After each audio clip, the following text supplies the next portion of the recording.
on this lovely evening.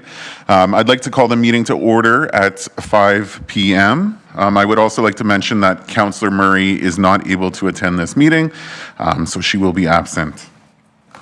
I will start things off with the land acknowledgement. So as we gather here in Beaumont, we pause to acknowledge the land we're blessed to live and work on, and to honor those who came before us. We value the enduring relationships with the French pioneers and Indigenous peoples who continue to share their history, knowledge, and culture with our community. We're also thankful for the generations whose dedication and faith helped shape this community into the vibrant city that it is today. Moving on to the next item on the agenda is the adoption of the agenda. Do I have a member of council willing to make the motion to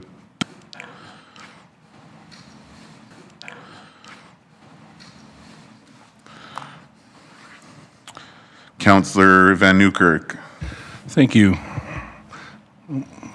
Yeah, thank you. I'll move that the July 21st, 2026 Committee of the Whole meeting agenda be adopted as presented. Thank you, Councillor. If everyone could put forward their vote, please.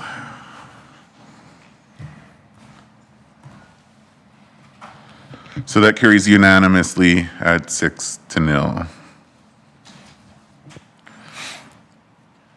The next portion of the agenda is the adoption of minutes. Do I have a member of council willing to make the motion to adopt the minutes as presented? Councillor Penrod. Thank you, Chair. I move that the June 16th, 2026 Committee of the Whole meeting minutes be adopted as presented. Thank you. I ask that everyone vote.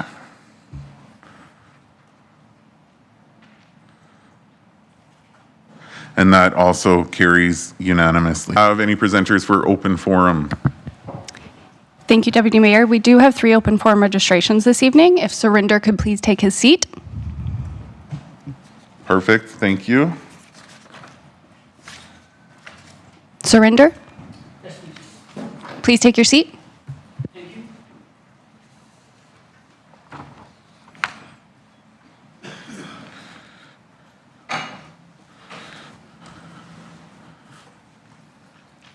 Good evening, all. Thank you. Just 1 second, I will just get your mic set up here.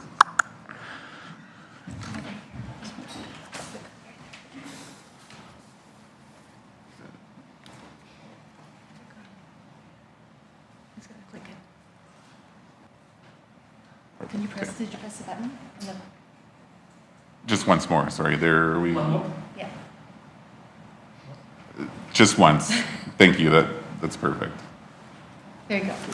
There we go. So just to start off, I will just have you introduce yourself, please. And if you're a resident of Beaumont, please state your address. You'll be given 5 minutes to present your topic. Thank you. Thank My you. name is Surinder Singh Kaler. I'm the resident of Beaumont, living at 5304 61st Street. And good evening, Mayor Lisa, members of council, and the city administration. First of all, thank you for giving us the opportunity to speak in front of you all, to express our sincere appreciation for everything you do for the city of Beaumont. As residents, we recognize that managing a growing community comes with many priorities and challenges. We appreciate the effort that goes into making Beaumont a safe, welcoming, and vibrant place to live. We also want to thank the city for supporting the sport of cricket by installing the practice nets and pitch at the Four Seasons Park. We really appreciate that. Thank you. It shows that the city recognizes the growing interest in the sport, and we are truly grateful for that investment. Today, however, we are here to share a challenge that has become increasingly difficult for our specific community. We represent a group of approximately 100 Beaumont residents who regularly play cricket, mainly in the summer. Most of us are young professionals, homeowners, families, and long-term residents who have chosen Beaumont because we believe in this community and want to build a future here. The biggest issue we face is the lack of a dedicated field where we can actually play matches every weekend and often on weekday evenings, we spend valuable time driving from one park to the another, hoping to find an available open field to play. Many parks are already occupied by the other sports or reserved for the organized events. On several occasions, we have even started playing only to discover the field had already been booked. Sometimes it was only 2 people that came to play, but because they had it reserved, we had to leave, and we were 20 plus people playing already. Even when we do find an open space, there is no cricket pitch, so we play directly on the grass. While we make the best of the situation, it limits the quality of the game and makes it difficult for the sport to grow within our own city. Because of these challenges, we are often forced to travel to Edmonton just to play. Unfortunately, Edmonton faces the same problem. Cricket participation has grown tremendously there, and dedicated grounds are almost always fully booked. What should be a simple evening or weekend game often turns into hours of driving, searching, waiting, or not being able to play at all. It has happened with us several times already. Just this summer, we believe Beaumont has an opportunity to become a leader in supporting one of Canada's fastest growing sport. Our request is very straightforward and practical. We respectfully ask the city to designate one of existing fields as dedicated cricket field. In the future, as resources allow, we hope that field could include a proper pitch as well. This would provide a permanent home for a growing support in the city, encourage healthy and active lifestyle, strengthen community connections, and allow Beaumont residents to enjoy recreation within the city that they proudly call home. Our cricket community is committed to being a positive partner with the city. We are always ready to volunteer. As I mentioned, we are all young professionals. Help organize activities, promote respectful use of the facility, and support community events. Whenever possible, we don't simply want to use a field, we want to contribute to Beaumont's culture, diversity, and sense of community. On behalf of everyone in our cricket community specifically, we respectfully urge Council to consider our request and work with us to find the best possible solution. A dedicated cricket field would have a meaningful impact on the lives of many current residents while also serving the growing number of families who contribute to choose Beaumont as their home. Thank you again for your time, your leadership, and for listening to our concern. We sincerely appreciate your consideration and look forward to working together to make Beaumont an even stronger and more inclusive community. Thank you so much. Perfect. Thank you very much for that presentation. You're welcome to stay as we see if any councillors have any questions. For sure. It does appear that Councillor Penrod has a question. So Councillor Penrod, go ahead. Thank you, Deputy Mayor Natellenbus. Thank you for the presentation, Surinder. Just 2 quick questions for you. First, have you and your group had the opportunity to present this request to the Recreation and Culture Advisory Committee as of yet? This is the first time we're making any official request. Okay, great. So that would be something that I would suggest to you as a good next step to help you to understand some of what's involved in your request. This is something that other community organizations have done, and we're having some good success, I think, getting people channeled through there. And then you're in touch with administration, and you can kind of understand everything that is required in a request like this. So maybe the clerk who helped you register for tonight could help steer you in the direction to get registered with that committee. Awesome. So that I'll would in be a touch. suggestion. It was Stacy, so we'll be in touch with her. Perfect. And then second question is, what types of fields are you currently using when you describe driving around and looking for an open space? 100%. So we're mainly using one of the soccer field that is close to the Anytime Fitness, just across the city. Yeah. And the other field that, if it is available, then in Four Seasons Park, any of the baseball grounds. Okay. And are you ever, I mean, you mentioned having to yield because somebody came that had the field booked. Have you tried to book fields for the purpose of playing cricket? Not yet. Okay. So that'd be another thing that could be discussed at the Rec and Culture Advisory Committee. Sure. Thank you again. Great presentation. It's a pleasure. Thank you, Councillor Penrod. It appears appears Mayor Vanderquack is up next. Thank you, Deputy Mayor. I just want to have a question. So you mentioned there's 100 residents in Beaumont that play cricket right now. Do you have like an organized club? Have you formulated a organized cricket club? Yes, so it's not official, like we haven't registered it anywhere. But if needed, then we can definitely get their address, names, and their contact information that they are the residents of Beaumont. However, we do have an Instagram page where our club is growing and we're regularly posting our content there. That would be a recommendation I would have as well, is to, because when you have an organized club, there's a commitment, there's, moving forward in terms of organized games and everything like that. So I would suggest that you reach out to the people that you know of and formulate something like that that will give you a stronger position as well in terms of moving forward. For sure. Yeah. Thanks. However, we do participate in all different tournaments across Edmonton and closer cities, and we do represent Beaumont. Our club name is Beaumont Kings. Cool. Yeah. Thank you so much for coming tonight. Thanks. Perfect, thank you. It does not appear that there's any other councillors with any questions, so I thank you again for your presentation. That being said, moving along the agenda here, Madam Clerk, my understanding that there are some other presenters. That's correct. If we could please have Sarah take her seat at the presentation table.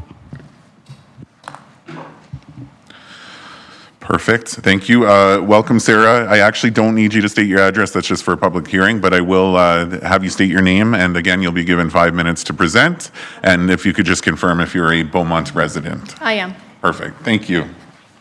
Right. My name is Sarah and I hold a Master of Education. My research has centered on public policy and its health and safety effects on young children, but most importantly, I'm Robin's mom. Today, I'm going to take you through our current strategic plan to prove that the city daycare is not a problem, but in fact a solution to many issues faced in our community. First, let's talk clear, responsible, and reliable public services. In the first childcare funding model, over 80% of daycare costs are now covered by provincial and federal grants. This is public money that is specifically earmarked for Beaumont families, but once it hits a private center's profit margins, we cannot control where that money goes and if it actually contributes to making Beaumont a better place to live. Conversely, when considering the city daycare, we know that every penny that was meant for Beaumont families went to Beaumont families. 100% of the money stayed here and helped to strengthen the community through a passionate and engaged team of educators. That is clear, responsible, and reliable public service.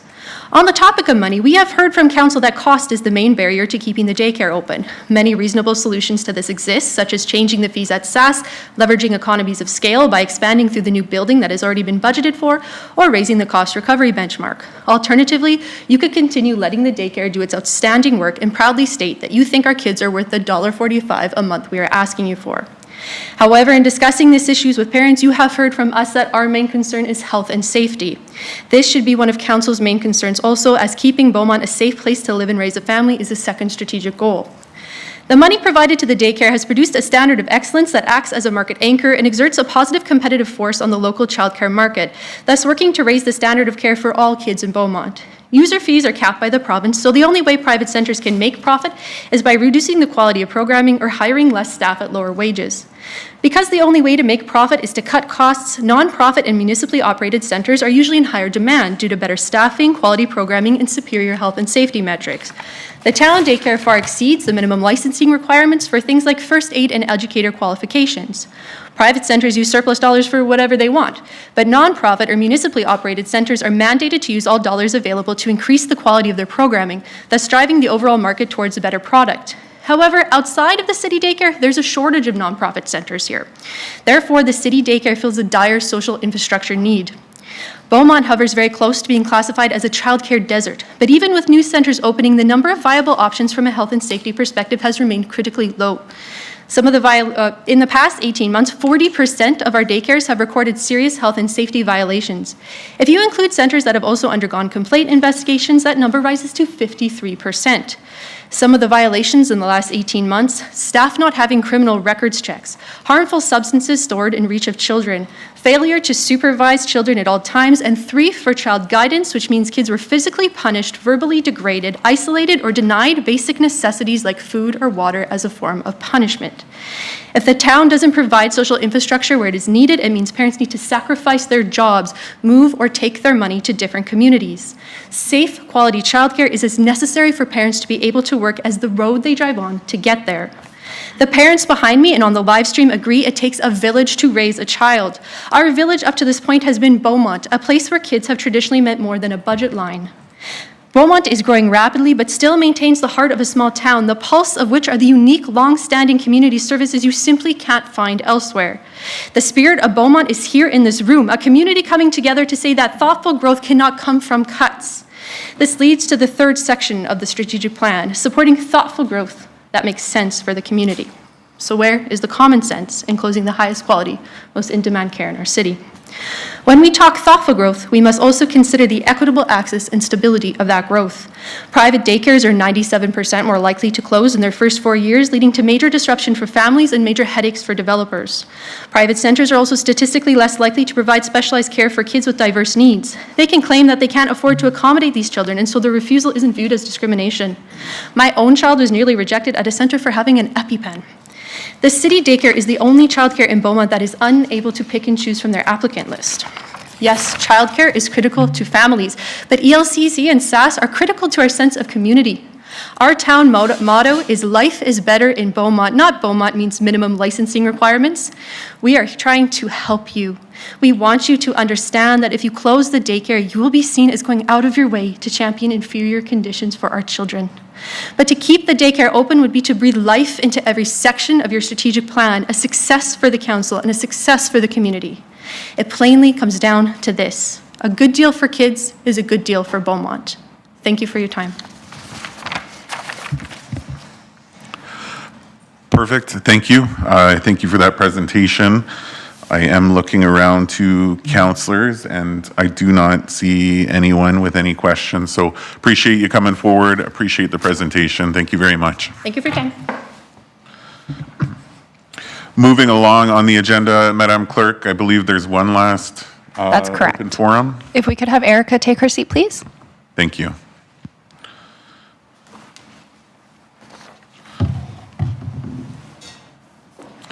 Welcome, Erica. I know we already said your name, but I'll have you repeat it as well and just confirm if you're a resident of Beaumont, and you'll have 5 minutes to present. Yes, I am a resident of Beaumont. My name is Erica Campbell. Thank you. Okay. Good evening, Madam Mayor and Council. Today I will be speaking in response to the 2026 review of the municipal-run daycare. My name is Erica Campbell, as I said, and I've been a resident of Beaumont for 4 years. I currently have 2 children attending ELCC, one of which will be moving to SAS shortly. When I heard about the review, I had many questions. I quickly realized that although I have experience with the financial side as an accountant, I do not have expertise in childcare, municipal-run programs, and understanding these specific benefits to communities. So I reached out to those who did. I've been in communication with researchers, daycare directors, childcare advocates, charity directors, and advisory council members. I began asking questions and gathering relevant information so that I could ensure I had a thorough understanding. I must add that I was met with such support and kindness, and this daycare's excellent reputation was brought up again and again throughout this process. I am very proud to be where I am.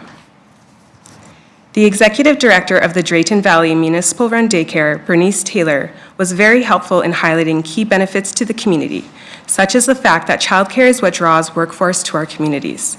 It is what stabilizes our service industry and is needed to attract professionals who wish to serve the community. In addition, she has provided the following quote to be shared.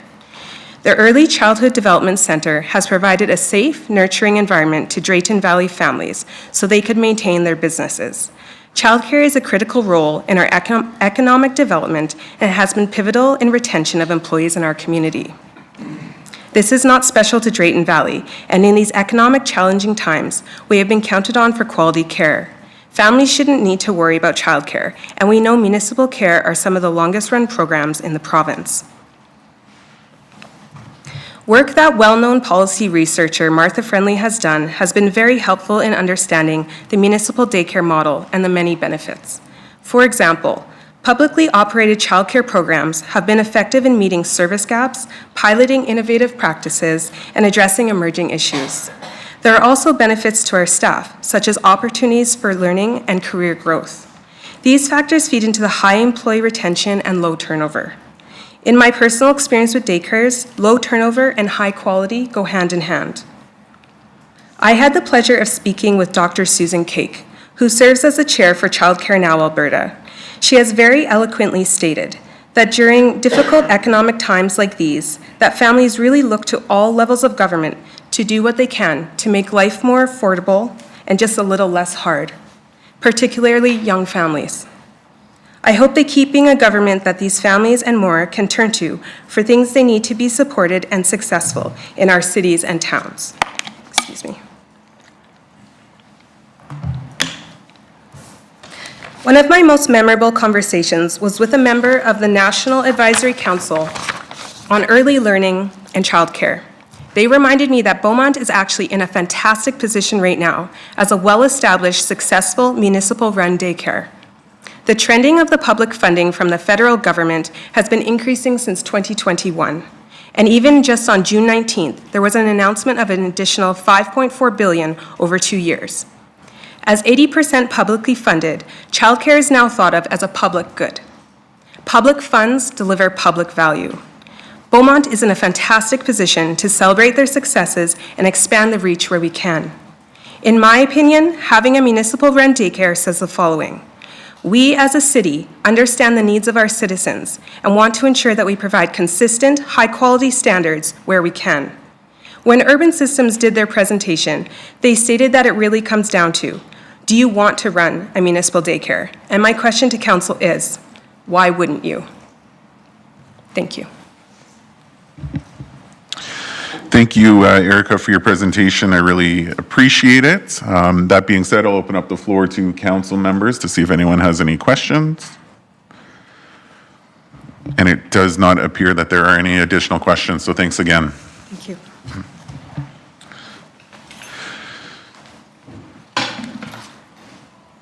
So thanks again for the open forum. Really appreciate the presence of all participants. Would like to see the chambers full this time, this much all the time. So that being said, we are slated to go into closed session. But I would encourage everyone to stay because there's additional presentations after the fact. But I am going to ask for a motion to go into closed session. And I ask that Mayor Vander Kwak. The council move into closed session at 5:23 pursuant to the Access to Information Act, Sections 26 and 29. Thank you, Mayor. I ask that we vote on that, please.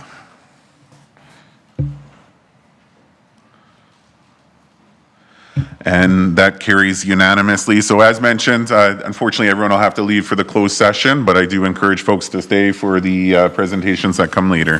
Thank you so much.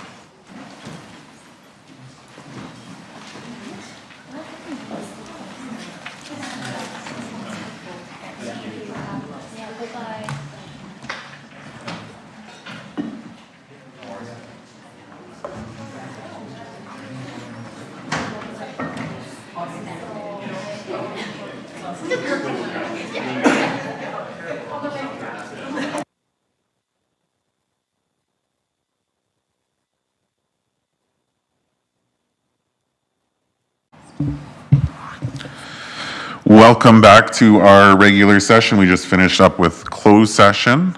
On our agenda, we have a 6.1 presentation from Alberta Capital Airshed, and I believe this presenter is going to be presenting virtually for us. Hello, are you able to hear me? We sure are, yes. Thank you. All right.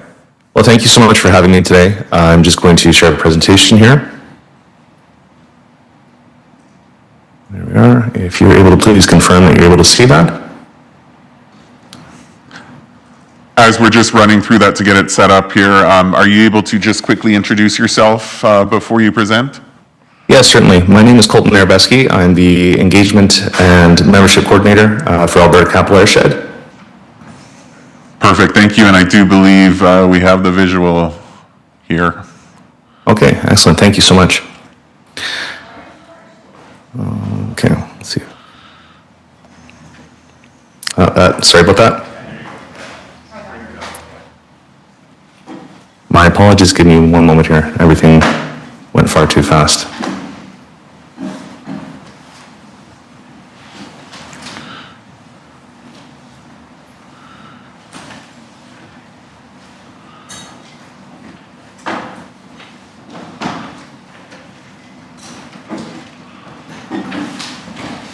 All right.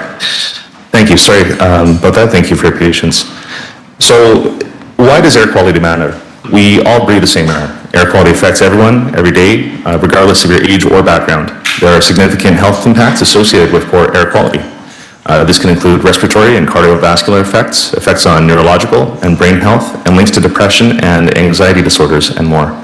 We also see vulnerable populations at a higher risk. Not everyone is impacted equally. Children and infants, seniors, outdoor workers, people with pre-existing conditions, pregnant people and unborn children, people exercising outdoors are all impacted more by poor air quality. And air quality can impact our daily life.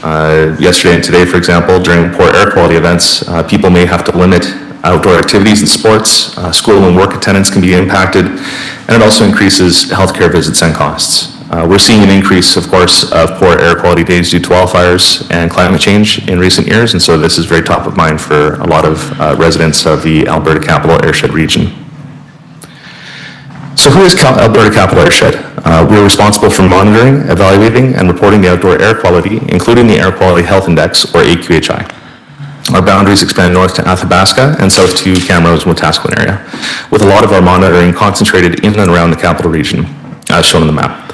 As a nonprofit, ACA receives funding from three primary streams, including monitoring agreements, grants, and membership fees, which include emitters and others such as municipalities like Beaumont. At ACA, we actively engage with communities to raise air quality awareness, share data through knowledge translation, and provide education. ACA is one of 10 airsheds within Alberta, and the 10 airsheds form the Alberta Airsheds Council. Together, airsheds operate over 85 continuous monitoring stations and hundreds of other monitoring sites that measure a variety of air quality parameters. Over 85% of Alberta's population lives within an airshed. ACA uses several different methods to monitor air quality, including continuous monitoring stations, integrated sampling, sensor-based, and microsensor technology. Together, this allows us to collect and provide broad, accurate data to support public reporting and community health. Continuous monitoring stations provide near instantaneous measurements of ambient concentrations of many pollutants, including sulfur dioxide, nitrogen oxides, ground-level ozone, fine particulate matter, carbon monoxide, and more. All monitoring stations are also equipped with meteorological equipment to assess the impact of local conditions on ambient air. The data collected at many of our continuous monitoring stations is used to calculate the Air Quality Health Index. ACA also has a growing network of fine particulate matter, or PM2.5 microsensors, and they're affordable, easy to use, and they allow for community-level air quality monitoring. By placing those in different locations, we can see more detailed variations in air quality, identify hotspots, and understand local sources. Involving the community in setting up sensors also builds awareness and ownership around air quality issues, and they're a great source of air quality data during wildfire smoke events.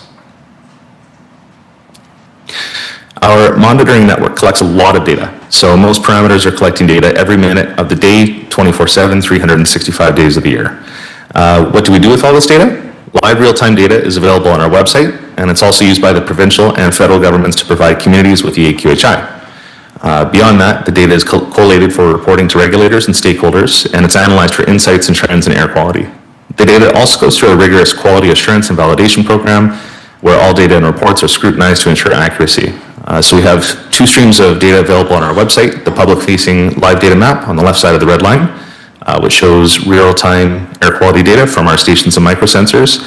And then we also have our members portal, where members like the City of Beaumont can access historical data, comparison tools, calendar plots, exceedance reports, and more. So as members, City of Beaumont has access to monthly and annual reports that highlight and analyze local air quality monitoring data. What else do we do at ACA? We have a robust education and outreach program. We engage with the community and our members in a variety of ways. We attend many of our members' events throughout the year and share information about ACA and air quality. We have free air quality educational resources available for teachers. We host clean air webinars throughout the year, touching on various air quality topics of interest with recordings available online. And we're active on social media. You can find us on Instagram, X, Facebook, and LinkedIn at YEG Airshed. We also have a monthly newsletter that goes out, and our community guide to wildfire smoke is a members-only resource that we recently developed, designed to support Alberta's municipalities and other organizations in planning for and responding to wildfire smoke events. So at the beginning of November, we held our 4th Clean Air Forum, which is a conference that we host, providing the opportunity for information exchange and dialogue amongst air quality stakeholders. We work with our partners in ways just like this, providing air quality information to the public and interested organizations. We also, alongside the the Guide to Wildfire Smoke, launched our Air Aware Wildfire Smoke and Health Workshop. And the workshop was developed based off the content in the guide to help individuals and organizations better understand the connection between wildfire smoke and health. So at ACA, we offer a full suite of air quality services designed to support industry, government, and community partners across our operations, including assessment and public engagement. And these cost recovery services are available at competitive prices for both members and non-members. We offer air quality operations and monitoring services. We're able to design, deploy, and maintain air monitoring systems for air quality measurement, along with meteorological monitoring and data transmission solutions. Our data team can provide air quality assessment and modeling, providing expert guidance and defensible science for permitting, planning, and emergency response. And our communications and engagement team can help make air quality understandable, actionable, and meaningful to your stakeholders. From outdoor event planning to public education and internal training, we try to help bridge the gap between technical air data and real-world decisions. On the screen, you'll see a photo of one of our AQHI cloud lights, which is a tool we use to share information on air quality in public settings. The City of Beaumont has been a member of ACA since 2021, and we absolutely appreciate your continued support. Our municipal members are valued partners and participate as ACA members voluntarily. By working closely with communities, ACA can play an integral role in addressing local air quality concerns. As an ACA member, the City of Beaumont has access to support for effective public engagement on air quality and odor concerns, and membership also provides a cost-effective way to meet environmental responsibilities. The city also has access to our data portal and local air quality monitoring data, which can support informed, evidence-based decision-making. Being part of ACA ensures consistent region-wide messaging about air quality so residents receive the same information across neighboring communities. Through ACA, Beaumont can collaborate with neighboring municipalities and other stakeholders on shared air quality issues and maintain strong connections with regulatory and legislative bodies. Other municipal members include City of Edmonton, Sturgeon County, Leduc, Spruce Grove, Camrose, St. Albert, Westlock County, Strathcona County, and the town of Devon. Right now, Beaumont has one purple air microsensor located on City Hall, operated by ACA. And on our live air data map, you can see the AQHI Plus or AQHI equivalent color reported for this microsensor calculated using fine particulate matter only. Environment and Climate Change Canada does report an AQHI for the community in the WeatherCan app or website, but it reports actually the City of Edmonton AQHI. So more accurate data is available on our website for residents of the communities in Beaumont. The closest AQHI station would be Lendrum or Sherwood Park. And there's an AeroQual sensor located in Leduc. This is a quick summary of the microsensor data for the City Hall site since 2025. It is a daily or 24-hour average of fine particulate matter, or PM2.5, which is the very fine dust, especially that you'll find in wildfire smoke. And we can see some peaks in June and September that correlate with wildfire smoke in the region. And that's it. I just wanted to take today as an opportunity to reintroduce ACA to Council and the Mayor and fence any questions and hopefully just establish a dialogue and relationship going forward. Perfect. Thank you, Colton. Appreciate that presentation. I will open up the floor to council members if they have any questions. I see Councillor Van Newkirk. I'll pass the floor to you. Yeah, thank you. You mentioned the Alberta Quality Health Index a lot in that presentation. Can you just definitively speak to how the data from Beaumont feeds into the rating that is put out there? Because a lot of sports fields, sports teams, you know, I think that's still the go-to, is it, Nathan? Even for soccer, like the AQHI. How does that integrate in? Yes, thank you for the question. Through the mayor to councillor, please. The AQHI number that Beaumont has access to is, of course, generated by continuous monitoring stations located within City of Edmonton boundaries. So it, frankly, is an imperfect system right now where the AQHI number is not generated from data directly connected within or collected within the community of the City of Beaumont. And that's why we have the Purple Air microsensor on City Hall. The issue that we run into is the cost to place a station, continuous monitoring station within a geography, but also the availability of land space to put said station on can be really challenging to make that happen. And so the microsensors allow us to kind of fill those gaps in monitoring and provide local data to local communities. But you're correct, the AQHI that the City of Beaumont is receiving is not calculated using any continuous monitoring data for the actual city itself. It's the neighboring region. Thank you. And you touched on my second question. How much, like in there, the Edmonton Lendrum station is there, and it's got a mural on it, and it's got a razor wire fence around it to keep everybody out, which I'm sure you need. What is that worth? Forget the land to install it, but what does it cost, and who pays for it when another one of them comes online? Certainly. The station itself ranges in cost, frankly, depending on the sensors inside, but typically is going to be somewhere between, say, $350,000 to $500,000 just for the station and the equipment. And that's not counting the monthly calibrations and the technician labor needed on a yearly basis to support said station. Every station is slightly unique in terms of how it comes online and how it ends up being deployed.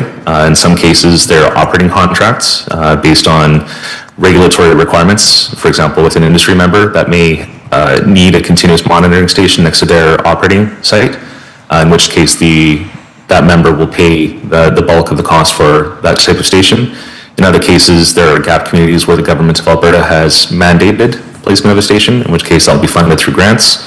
And other times, just through the natural evolution of private companies perhaps abandoning stations that they once used, we were able to come in and take those over and rehabilitate them and make them into fully operational stations once again and maybe find better placement for them.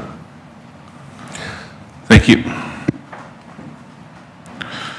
Thank you, Councillor. That being said, I do not see any other councillors with questions. So again, I thank you for your presentation.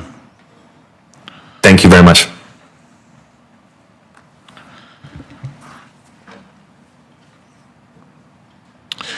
Continuing on with our agenda here, we do have 3 other presentations. However, a member of council has requested a quick recess. If there's no objection, I would like to put forward the proposal for a recess for 5 minutes, return here at 6:40.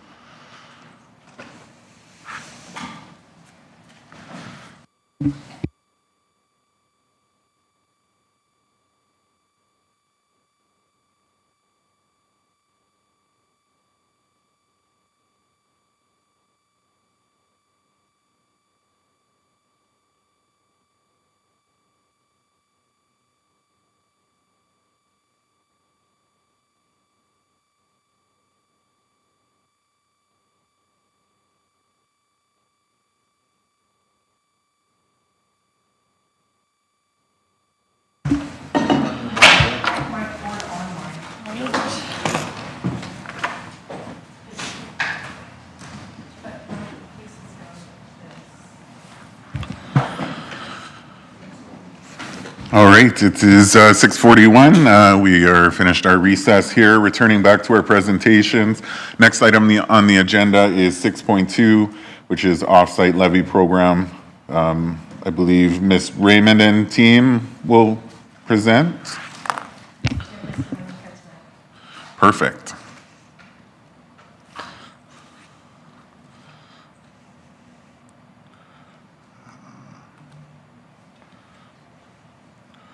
It's hiding on my screen. Just one sec here.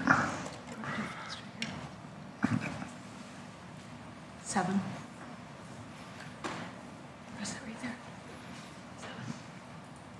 There we go. Perfect. Thank you. Good evening, Chair and members of the committee. I'm Trevor Monica, Manager of Long Range Engineering. The purpose of the report tonight is to provide committee with an overview of the city's new offsite levy program guide, which administration has prepared to support consistent implementation of the offsite levy bylaw 1086-25. The requested committee action from tonight is a recommendation to council that the existing council policy C2 offsite levy policy be repealed, and with that recommendation intended to be considered at the upcoming September 8th, 2026 council meeting. Council adopted the current offsite levy bylaw in August of 2025. That bylaw established the city's updated offsite levy framework, including infrastructure categories, projects, calculation methodologies, benefit allocations, levy rates, and annual reporting. At the time the bylaw was adopted, administration advised that additional implementation and guidance was still being developed, and that the existing council policy C2 would remain in effect in the interim.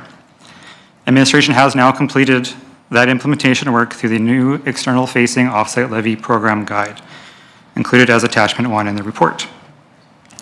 This report is intended to close that loop on the implementation of the updated OSL program for the bylaw adopted in 2025. The program guide helps developers, applicants, and administration understand in greater detail how the city's offsite levy bylaw is applied and administered. It explains what an offsite levy is, when it applies, how it is assessed and collected, and how front-ending credits, securities, grants, and repayments are administered. The guide is clear in that it must be read together with the offsite levy bylaw, and that if there's any inconsistencies, the city's offsite levy bylaw and the MGA prevail. An important point to note is the guide does not replace the bylaw, amend it in any way, or create new levy obligations. It supports the implementation of the already approved bylaw. The existing offsite levy council policy C2 was approved back in 2014 when Beaumont was operating under the previous offsite levy framework. Policy C2 established administrative processes for levy assessment and collection, deferrals, front-ending, offsets, reimbursement, annual reporting. The city now has its updated bylaw-supported framework through 1086-25, and the program guide is now written specifically to support implementation of the new framework. As noted, the program guide is not intended to be the policy authority for the OSL program. Rather, it's an administrative implementation document. It explains how admin will apply the bylaw on day-to-day subdivision, development permit, development agreement, and repayment processes. Council's role remains intact through the bylaw, annual reporting, annual budgeting and capital planning approval, and any future bylaw amendments. The guide reinforces council's role by noting that certain offset levy projects, including those that require city funding, debt financing, or inclusion in the capital plan and annual budget, must first be approved by council before any approval is granted to execute these projects. Maintaining policy C2 in parallel with the new program guide would create some overlap and potential confusion about which document would guide implementation. Repealing policy C2 reduces the risk of duplicate or outdated administrative direction. As mentioned, the program guide does not establish new levy rates and does not amend the methodology that was approved through the offsite levy bylaw. The levy rates themselves are still governed through Schedule B of the bylaw, and the broader levy framework continues to be governed through the bylaw and the background report. Just on the transparency and engagement piece, the updated offsite levy program was developed through substantial engagement with the development community throughout the course of that project, including 6 engagement sessions. And the program guide is building on that work by translating the OSL framework into a clearer guide for applicants and developers. This guide has been distributed to the development community and been made available on Beaumont's website for reference. Again, administration is recommending that the committee of the whole recommend to council that council policy C2 offsite levy policy be repealed, and the program guide will then be kept up to date as future amendments to the offsite levy bylaw are approved. Thank you for your time, and with that, I'm happy to answer any questions. Perfect. Thank you, Mr. Manika, for that presentation. Councillor Van Newkirk, go ahead. Yeah, just a question on where you actually left off there around the recommendations. Is there any reason that we can't or shouldn't call a special council meeting to get it done before September? Thank you for that question through to Councillor Van Newkirk. There's no reason like I mentioned, the program guide is now published, available to the community. It's in place and in effect, so the policy can be repealed at any time.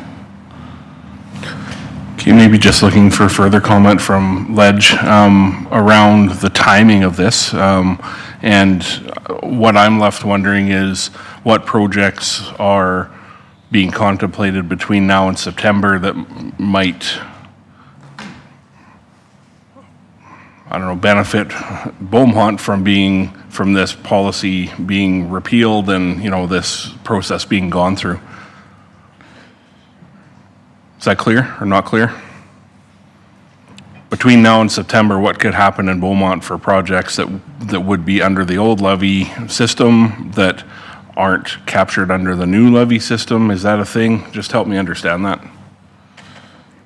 Ms. Winter, Thank you. Through the Deputy Mayor to Councillor Van Newkirk, I couldn't speak to any of those projects. And with the policy not being repealed until September, I wouldn't be able to speak with what that would look like. I'd have to refer to planning and development on that. Okay, is planning and development prepared to comment on that?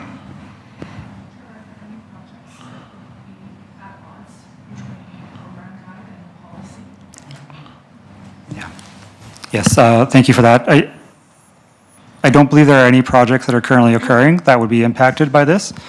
Any projects that are happening right now would still fall under the offset levy bylaw as it currently exists, which is the guiding document, or our bylaw in this case, so there's no concerns from that regard. Okay, I still have concerns, but I'm hearing no concerns from admin, so yeah, thank you. Thank you, Councillor. That being, Mayor Vanderquack. It's coming.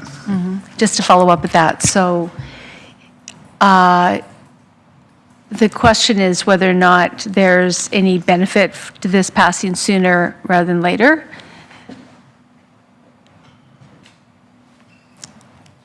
And if this is to implement the actual policy change, right, or the bylaw change, right?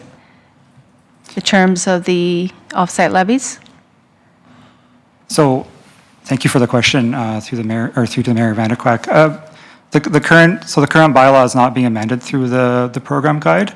The guide is just a clarification on administrative procedures, and the policy is largely the same in that respect. But it has a few inconsistencies with the new bylaw. So the recommendation to repeal that is to eliminate the confusion between the 2014 policy and the 2025 bylaw. The program guide takes that place, but outside of a council policy. And so there's been sufficient time communicated to those who would be affected by this to know that there's changes happening? Yes, that's correct, and there is largely no change that, like, materially is occurring. The current bylaw as adopted in 2025 is the governing bylaw, so any inconsistencies would be referred back to that bylaw. So, in effect, there is no change. Okay, so there's no detriment to waiting until September is what you're saying? Correct. Okay, thank you. And I guess I'll just repeat that. I think my understanding of it, obviously bylaws in effect, that takes precedence along with MGA. So this is more an administrative change than it is a change that'll take effect to anyone developing or making any changes in that sense. Yes, that is correct. Perfect. Thank you. Quick question for administration or the clerk. Just am I required to put a motion forward to take this report as information, or am I able to proceed to the next presentation? We have a motion ready to go if you just give me a moment. Perfect. Thank you. And Councillor Penrod, are you speaking to the motion? Just have a question on this. Okay, perfect. All right. Go ahead. Thank you.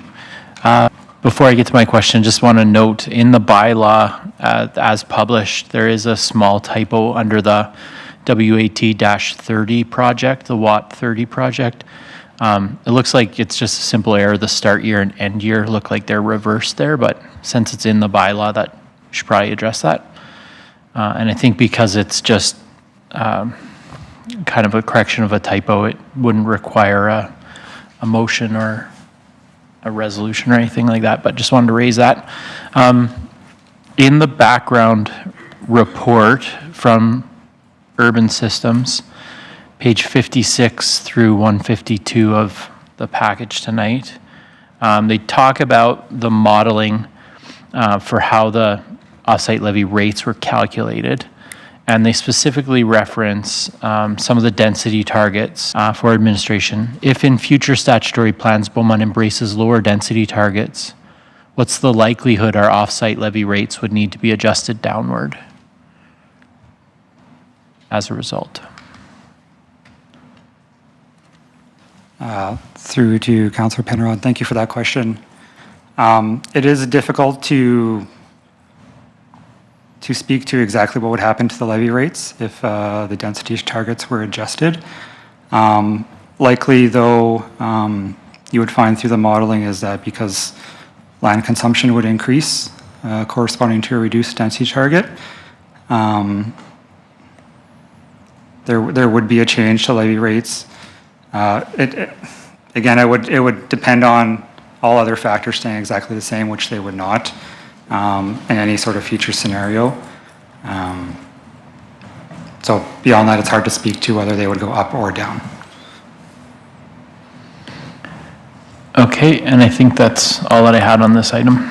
Thank you, Chair. Thank you, Councillor.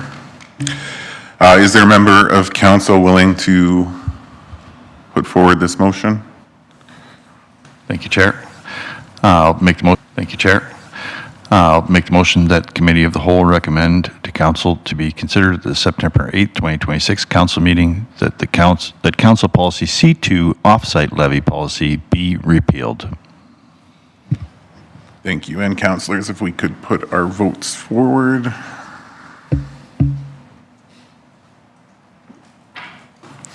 And that carries unanimously at 6-0.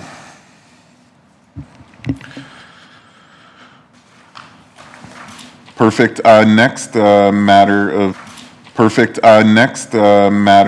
business is a presentation on facility rental policy. Correct me if I'm wrong here. My apologies. Mr. Percival and Mr. Suter, I believe, are presenting. Yeah, I will be. It's Percival, close. Percival. So, you got it. Yeah. My apologies. Good enough. Yeah.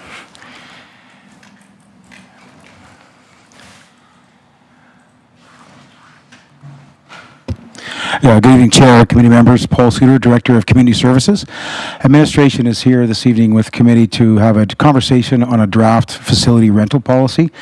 And this was something administration committed to council to bring back this year. Basically stemming from a couple, or more than a couple inquiries on some decisions made on some rentals in the past. So with that, I'm going to turn it over for a presentation to Sean Percival, the Manager of Rec Facilities. Facility rentals falls within his portfolio, so I'll turn over to Sean. Thank you. Thank you. And good evening, everyone. As Paul mentioned, my name is Sean Percival. I'm the Manager of Recreation Facilities. I'd like to thank the committee for allowing me the opportunity to present a proposed facility rental policy for the City of Beaumont. We'll start this evening off just by discussing some background of how we got here. We'll show a regional scan we completed in looking at what other municipalities are doing for rental policies, some rationale around why we believe this policy is needed, and finally, we will address next steps beyond this meeting. So back in January 2026, in response to both community and administrative needs, administration began looking into establishing parameters and principles that would govern how we rent our spaces to the public. While many of our areas have operational procedures for how they rent space, these procedures do not have any strategic alignment with guiding principles from either a city directive or a city policy. Our goals in this proposed policy include consistency in how the city rents its spaces, alignment of all procedures with a set of guiding principles and direction in how the city's bookable spaces are governed. So a bit about why we feel we need this policy, or believe we need this policy. The establishment of a facility rental policy would provide strategic direction in how we manage and govern the rentals of our spaces, support the development and review of all of our current procedures to ensure alignment with each other and those guiding principles, and ensure a fair and unbiased approach to the rental of bookable spaces across the city.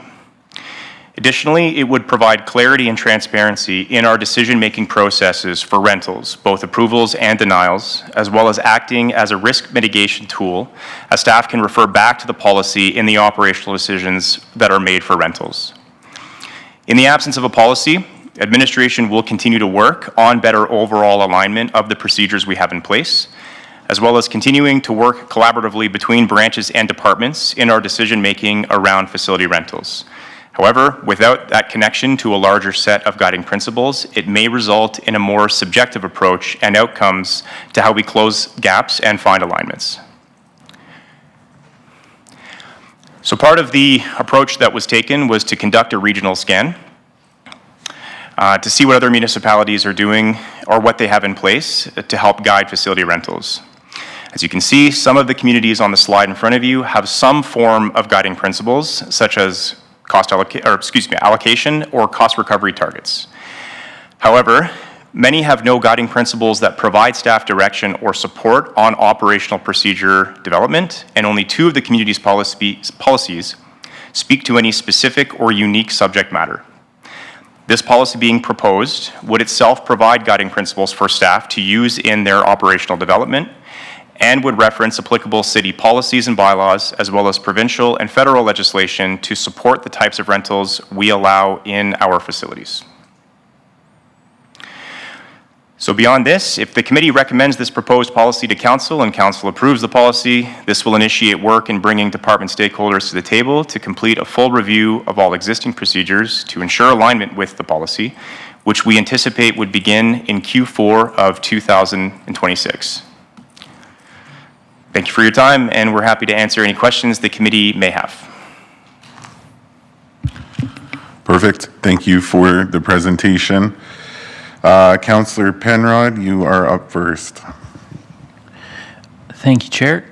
Appreciate you bringing this forward. I know we've had some conversation in the past year or so just around that kind of scattershot approach on decisions, and appreciate the effort here that's gone into creating a process that's a bit more robust and transparent for folks to know where they stand in this regard. I appreciated I had some questions that were answered just by the inclusion of the definition, so I just wanted to highlight that kind of continuous improvement element as we're developing these policies and renewing them into that kind of template for how Beaumont does all of this work. I think that's well received, and it makes it easier to read these documents for the public too. So just wanted to highlight and give thanks for that. Questions in 3.2 under exclusions, page 143 of the package. Excluded are any other groups, activities, or uses as deemed necessary to carry out the administrative duties of the city. It feels like a pretty broad exclusion point. I wonder if you could speak to the necessity to have it so broad. Sure, I'll kick it off through the chair to Councillor Penrod. That bullet is, by its design, intended to be somewhat overarching and subjective. If the city or the CAO's office or council were to determine a certain activity to be of necessity to the city's operations, that could be excluded from the guiding principles within the policy. It's listed, it might be more applicable to emergency management use, but if the city had to activate a facility for an emergency evacuation center on a whim, that might be something that could fit into that bullet. But again, it was sort of by design to allow that flexibility for the city manager or council to make those types of decisions if they deemed necessary. Yeah, appreciate it. So the way it comes through is it's actually an exclusion that helps the city slot in things that are in the city's best interest. It's not an exclusion that would be used against a group that's trying to secure space from the broader community. That's correct, yeah. Thank you. And item 5.4 under rental refusal. It says administration may deny a request, and it goes on, but it lists for grounds for potentially denying a request, activities that are prohibited under provincial or federal legislation. I wonder if may is the right word there, if it's strong enough. Would we as council want administration to grant a request that's prohibited under provincial legislation? I just wondered if stronger language might be used there. That would be my feedback. Okay, appreciate that, yeah. Perfect, thank you. Mayor Vanderkwak. Thank you, Chair. All right, so I have a few things. First of all, I think the policy is very concise, what you've written here. Principle-based, deliberately avoids listing controversial groups or viewpoints, but there are some things that I do have some questions about that I think from a governance perspective, and one of them is that there seems to be some broad allowance for subjectivity and discretion. For example, in the word public interest, you know, the phrase that is in the statement says rentals must be fair, equitable, and safe, which is great. Then it adds in the public interest. And this kind of dovetails into my second point. But who defines what public interest is? You know, I'm wondering if there's something else we could use here that could be a little bit more objective, because public interest means different things to different people. So can administration explain that to someone? Can that be objectively measured so that different staff members, for example, who are making that decision consistently reach the same decision? That's kind of where it comes down to a little bit more of a problem. And the other one is, it goes into the second, was it contravenes the principles of this policy, referring to the same one Councillor Penrod was talking about there, whereas this being part of that principle of the policy, whether it's within the public interest, then it becomes problematic, becomes now like a circular test. So those things really jumped out at me there as far as there's a lot of discretion in that, and I think we need to have a little bit less discretion and things that are a little bit more objectively defined so that anybody who's in that position can make the same decision and it's going to be consistent. So those are a few, and I'll come back around when I have more time.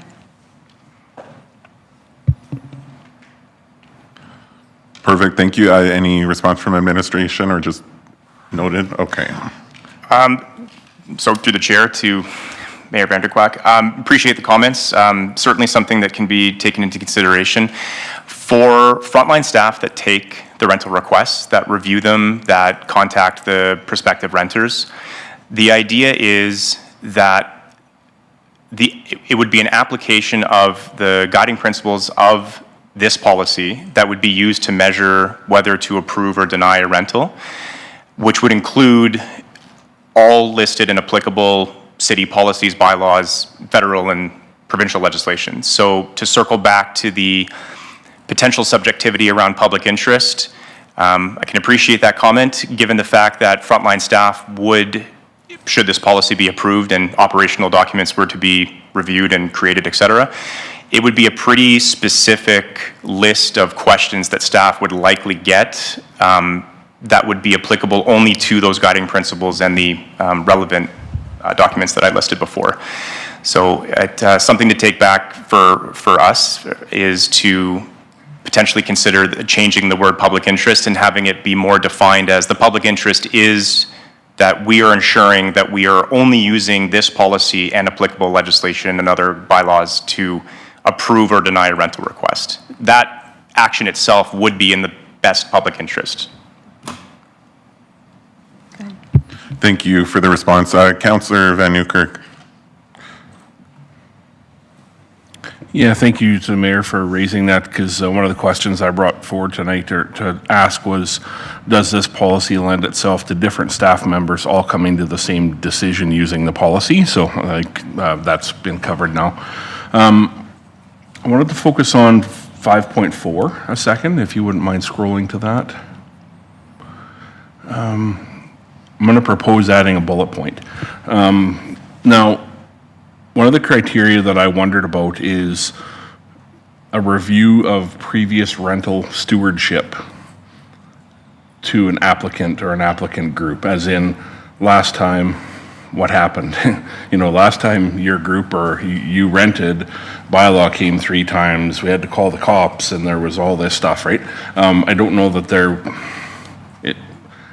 I'm confident there would be some knowledge of that within administration, but documented relative to that group's rental of the facility, I don't know how that would work internally. So one of the things I contemplated was adding a bullet point that would say something like,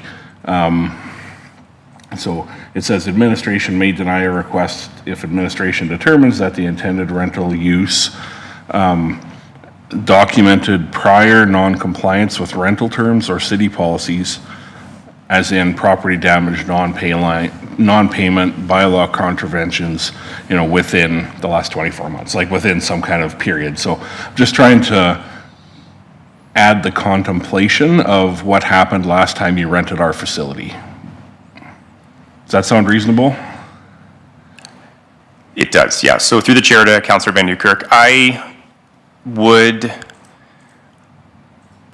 maybe recommend to your recommendation that this type of, to use your term, non-compliance in previous rentals might find itself maybe better served in the operational processes that administration takes. So rather than council identifying specifically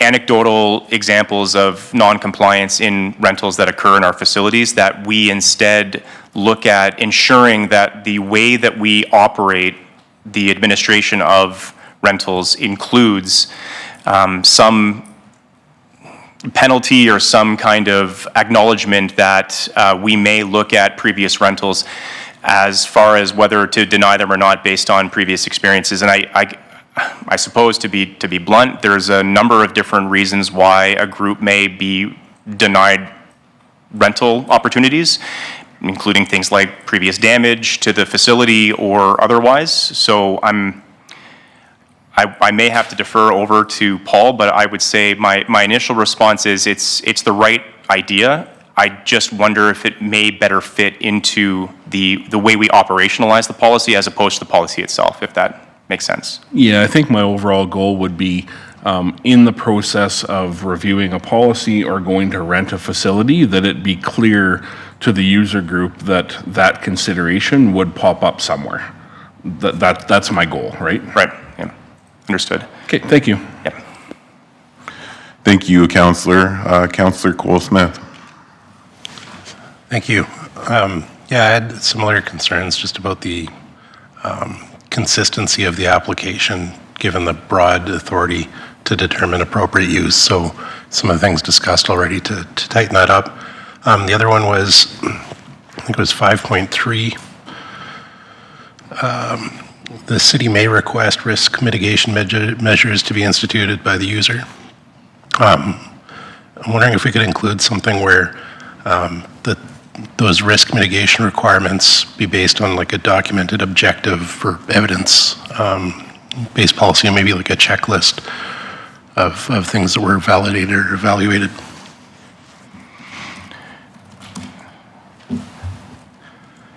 And if at all possible, I know it's a tall ask, some definitions around like the safety risk, operational risk, and community risk.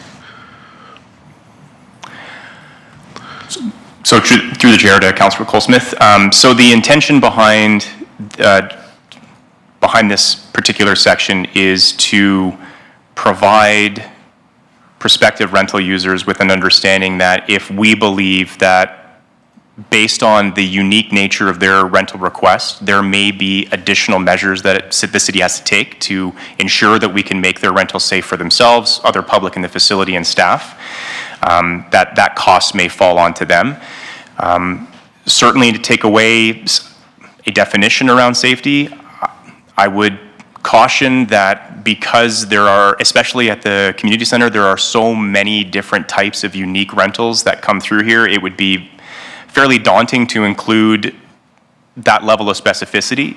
However, to borrow a phrase, to tighten up that definition of safety, just to give even a higher-arching statement to say, safety is what we determine based on the unique nature of the rental request that we receive. There may be ... So certainly that is one thing that I think we could probably look to do in the definition section. Thank you. Thank you, Councillor. Councillor Penrod, go ahead. Thank you, Chair. So just kind of continuing the thread of possible additions, but rather than go forward with that, I just want to ask, kind of following your response to some of the other questions, how will this policy help you to do the work to operationalize how you think about how an individual proposed rental group impacts the use of other user groups that are also in the building? Most of these buildings are multi-use, right? Do you want to speak to that? Is that something that belongs more in the policy, more in the operational guide? Through the chair to Councillor Penrod, my initial response to that would be it likely fits better into the operationalization of the policy. So if, for example, we would be able, from this policy and the associated documents that I've referred to a few times already, we would be able to better equip our staff to understand where to place certain requests that come in. So a cultural event that wants to take place at the rec center, but they are expecting 300 people, well, we know they can't go there, so we would be able to fit them into a very specific space at a different facility. In terms of groups that may conflict with one another within the same structure, I would see that as something that would be a part of a review of when staff take requests. Currently, they already look at what else is occurring in the building, and it's unlikely to change through a review, provided this policy were to be approved by council. But I would see that falling actually under the 5.3 bullet for safety, is that would be a part of what our staff would do to determine the safety of the rental for the sake of the renters, the staff, and other individuals that are in the facility, if that answers your question. Yeah, I think so. And just to follow on in that conversation, I guess part of how I interpret some of the questions that are coming your way is, I think we want the policy to do the policy things and the administrative operational guides to do what they do. The tension in the community, though, the reason that we're here is because we've had some rental groups kind of question on what basis have we been denied or given certain qualifications to follow or whatever. And so I just wonder how transparent those operational guides are to potential renters. And are we doing you any favors by having them kind of on the administrative side of things? Would there be benefit in having some of that outlined in the policy so that as a person is preparing their documents to propose a rental, they're able to see the criteria that this is based on? Sure. So through the chair to Councillor Penrod, I would say, I'll try to answer your second question first. Provided the policy is approved and we move forward with the full comprehensive review of our operational documentation and procedures, one consideration that we can take in during that review would be to include the policy in any rental request documentation that we put out. So rather than having the operational documents referred to in the principal or attached, we'd try to flip it and actually have the policy referenced in any rental applications that a prospective renter would fill out. And we can ensure to highlight that so it's not buried in some footnote or secondary attachment. And that way, a person who is interested in renting a space in one of our facilities could be driven right to the policy to see exactly what the city is setting out as its guiding principles and its sort of approval process in that regard.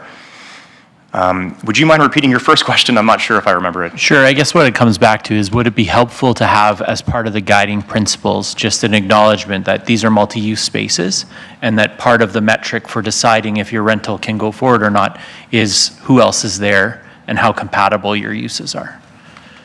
I'm not sure what you call that exactly, but that's feedback I'm giving you today. Okay, I appreciate that. And I think that's good feedback to take into consideration. Well, actually, quite frankly, regardless of whether this policy is approved, it's still something we can take back and put into consideration. And remembering a piece of your first question from the first time you asked it, yes, you are doing us a favor, in my opinion, and I suppose I'm speaking on behalf of the city in this role. This is something that is favorable to administration. This is, the short answer is that's why we did it, right? The long answer is this provides so much less subjectivity around approvals and denials. The challenges that have been faced in the previous few years, and in particular this year as well, is that certain decisions were made using subjective approaches to approvals or denials. This provides us a risk mitigation tool in approaching the rationale behind whether we reject a rental or we approve it. If in its current form, if we reject it, we base it on this is what we've been doing the last few years. Whereas now, if we were to have to reject a renter, it would be something we would lean back on in this policy as well as applicable documentation. And again, just to be very, very blunt as well, our goal is to rent to as many people as possible, and at all costs to have every space we have available to be rented. We're not looking to put a lot of boundaries or barriers or red tape in place for prospective renters. We just want to ensure that we have applicable guiding principles that will protect the city, protect the staff, et cetera. And again, it's to try to drive in as many renters as possible. So.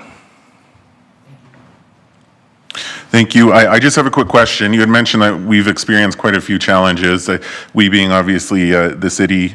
Are you able to speak to some of those challenges? Because obviously we're not privy to necessarily some of the details. It doesn't need to be super specific, but just so we have a general understanding.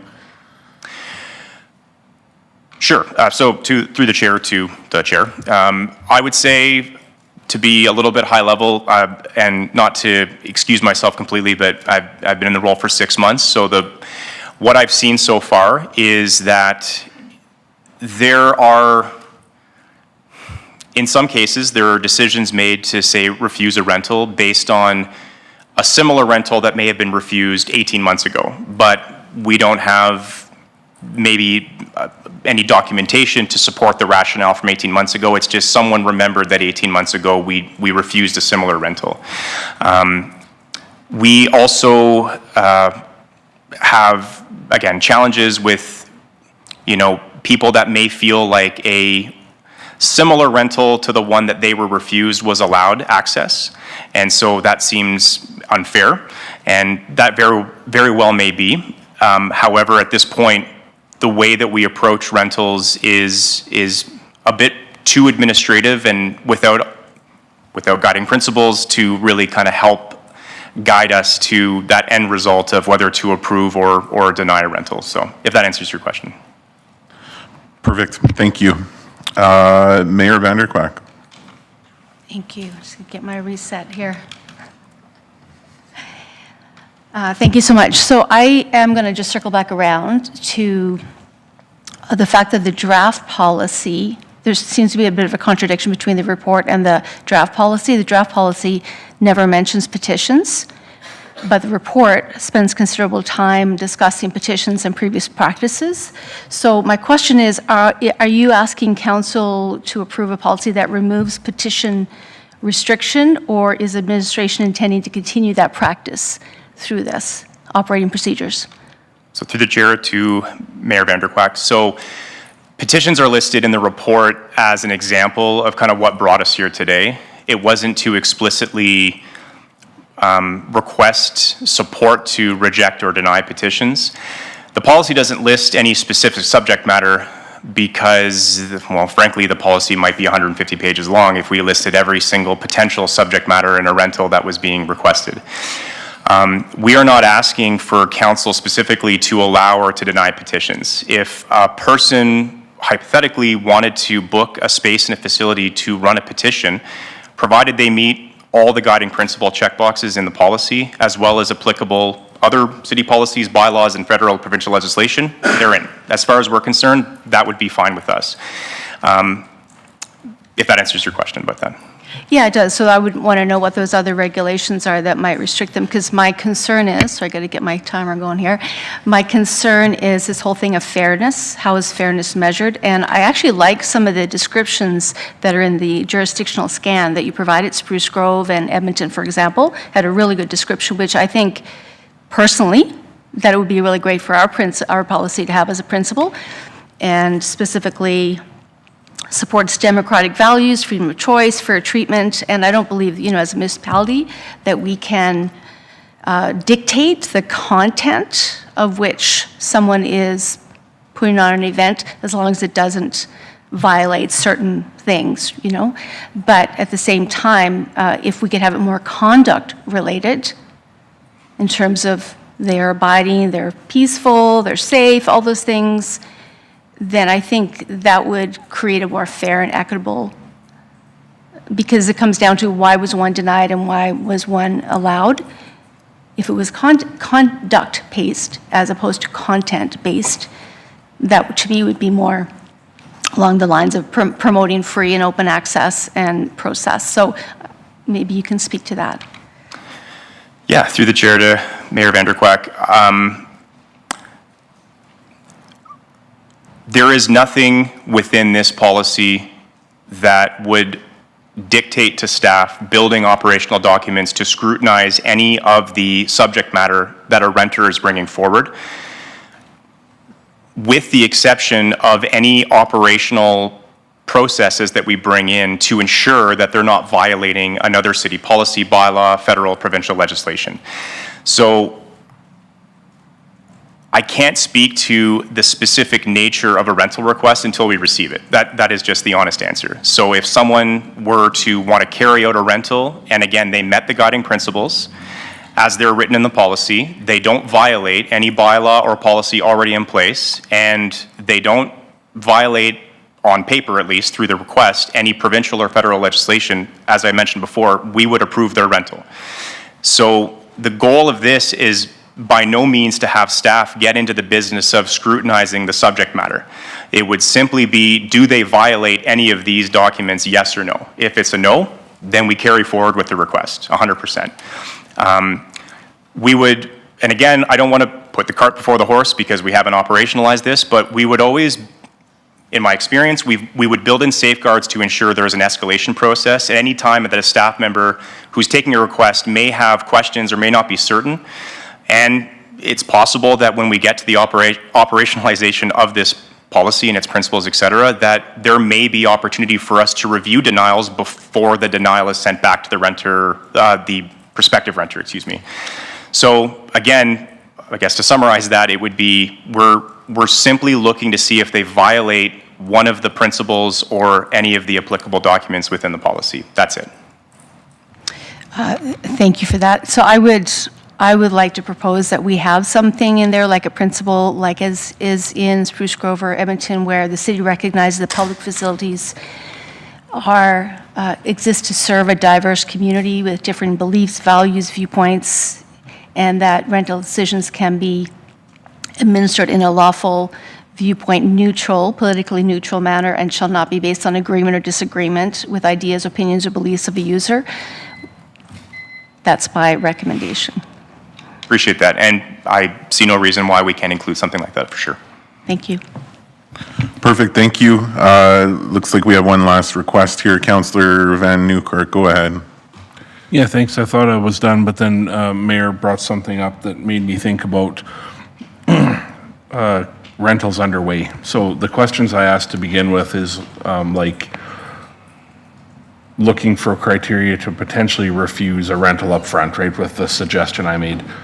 At a policy level, how can we in this policy also address the fact that conditions can change after a rental has begun? As in, you rent to do a thing, everybody shows up to do that thing. It's way more people than you expected. It's disrupting active users. It's disrupting the community. It's disrupting everyone around. Does the city have, how can this policy protect the users around that facility? Do we need to put a statement in here, we can cancel a rental at any time? Like operationally, I know you're gonna have that, but does this policy need to have that as well? So through the chair to Councillor Van Newkirk, I would say to address the examples that you brought forward, I would refer back to the 5.3 section around safety of the rental. That would be applicable on a preventative measure, and it would also be something to be incorporated into the operationalization of the rental itself. So, for example, in the current form, we have staff that work at the facilities that monitor the rentals, and in doing so, if staff believe or feel as though a rental has, I'll just say, gotten out of hand, for lack of a better term, there are processes in place right now that staff take to address that, whether it's calling our CMP, whether it's contacting the supervisor, whatever the case may be. So I would say that this policy, and specifically the guiding principle around safety, would help, I'll say, beef up the operationalization of how staff can address rentals that have already started, as opposed to it just being before they start, if that makes sense. Well, it makes sense for sure. It's easier to add this language now than when something's than when something or someone is in front of us. And fire code definitely is, the safety piece that governs the people inside the building. But I'm thinking more about who shows up outside, how many vehicles, huge lineups of people, and we've seen a lot of examples in that lately. And I don't know when it'll pop up next, but it will. And at some point, we're going to be dealing with that, and then it'll be disrupting members of the community, other facility users, as you've said before, right? So anyways, if there's an opportunity to, at a policy level, strengthen anything, I think you should take that opportunity. So thank you. Thank you. Thank you for that, Councillor. I echo my fellow councillors' comments there, especially on things such as previous behavior and some of the things that we've seen, as Councillor Van Newkirk had mentioned, too many folks potentially too loud, not controlling the original agreement. So something along those lines, and just, you never want to go to the enforcement side, but just knowing that there's an out should you need it if it's disruptive to general users within the facility. Perfect. I will go to administration just to see if we are needing a motion for this one. No, perfect. That being said, we will proceed on to business item 6.4, level of service, roads and parks policy, and I believe, Bryce, you're going to be presenting that. Thank you.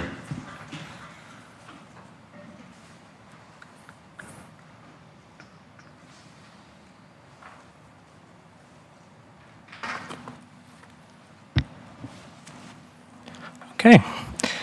Good evening. Members of Council, this policy update translates your 2026-2030 strategic plan into everyday action on our roads and in our parks.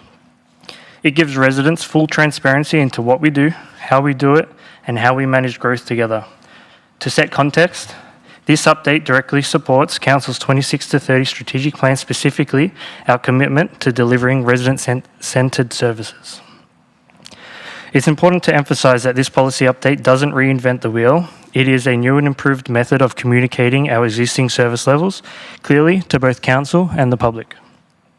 By expanding from a narrow winter focus to a comprehensive year-round model in both parks and roads, we're establishing realistic operational targets while setting clear expectations.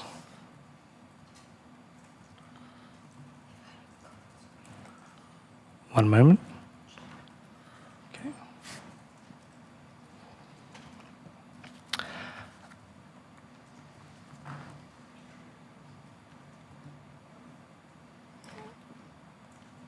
Technical difficulties.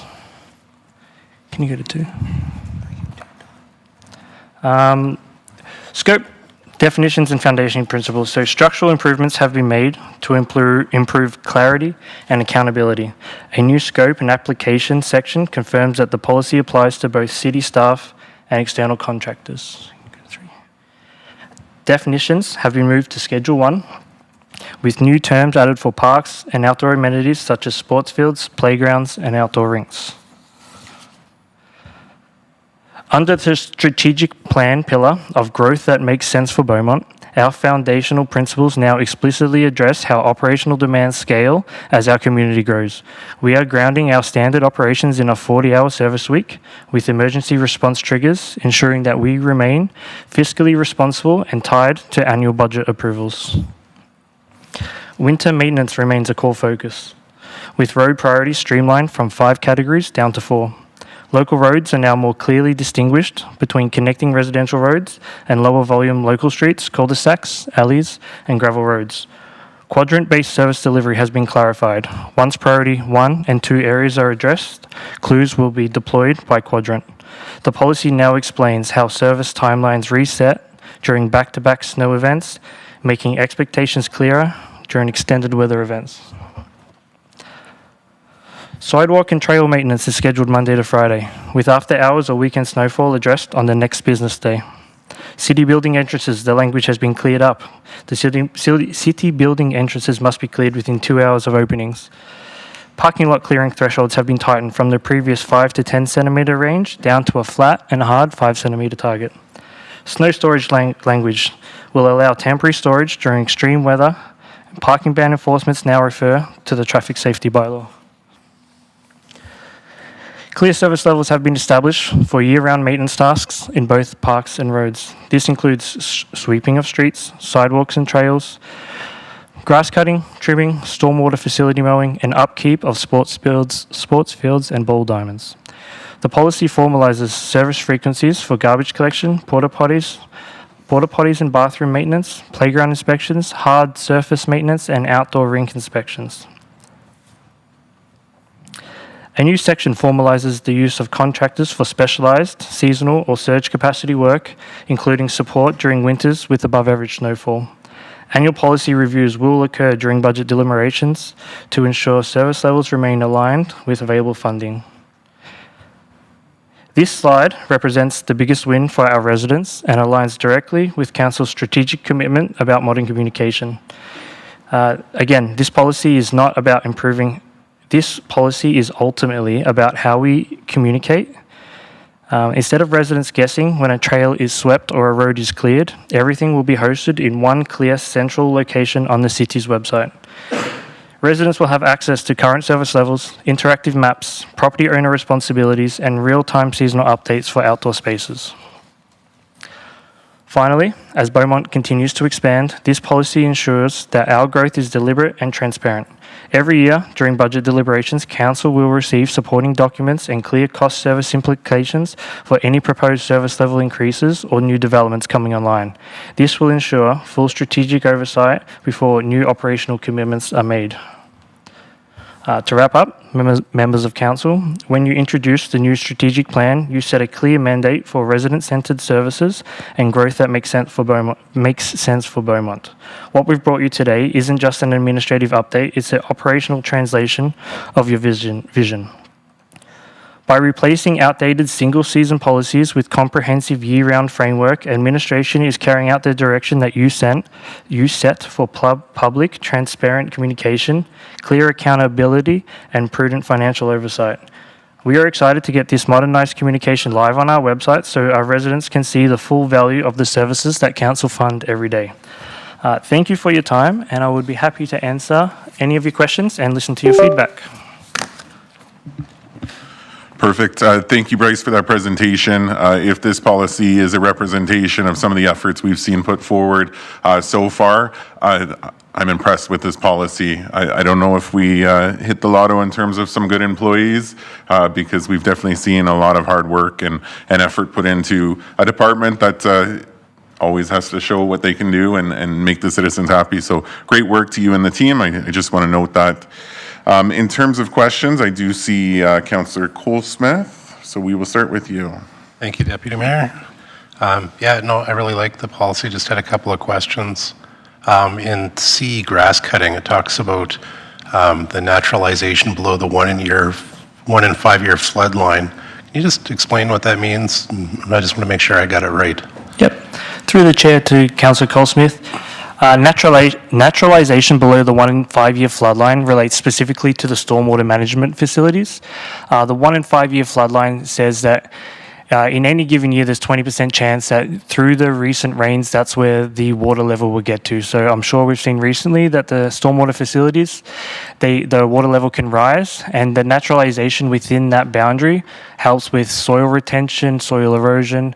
We plant some wet tolerant species within that area, and with naturalization, it's a clear message to the residents of where the water level can get to 20% of the time when it rains. So after this most recent rain, that line is now higher. Okay. I noticed the outdoor facilities would be, their status would be updated on the website. Does that include the timestamp, like each day? That's excellent. Through the chair to Councillor Colesmith, yes, we heard that from the residents and council loud and clear this year that our messaging behind when sports fields are open and the posting on the website could be improved, and that is a part of it. So timestamps, day stamps, as well as providing that information to the guest services representatives at the BSRC, so any user groups can call and get confirmation after hours when, say, we're not in the office. They can get confirmation of what fields are open, what are user discretion, and what are closed. That's really good. Thank you. Perfect. Thank you, Councillor. Councillor Van Nieuwkerk.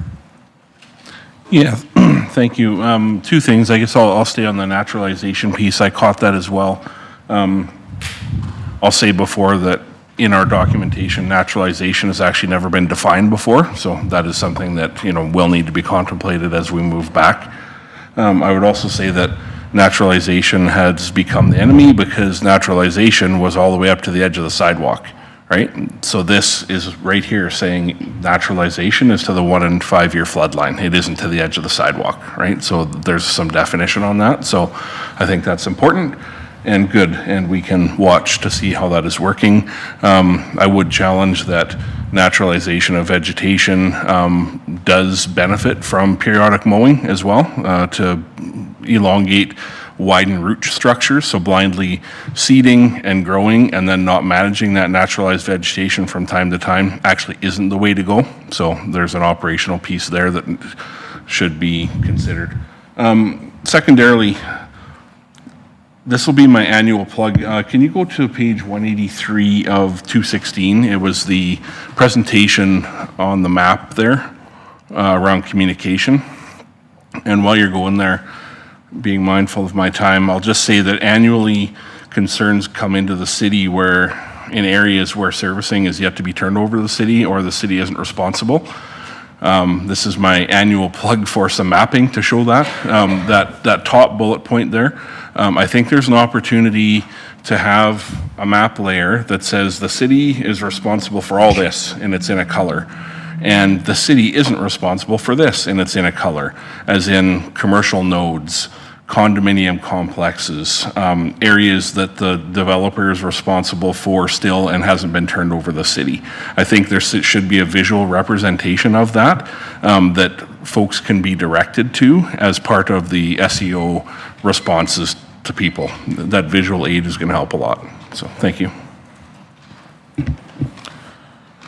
Thank you, Councillor. Appreciate it. Mayor Vanderklag.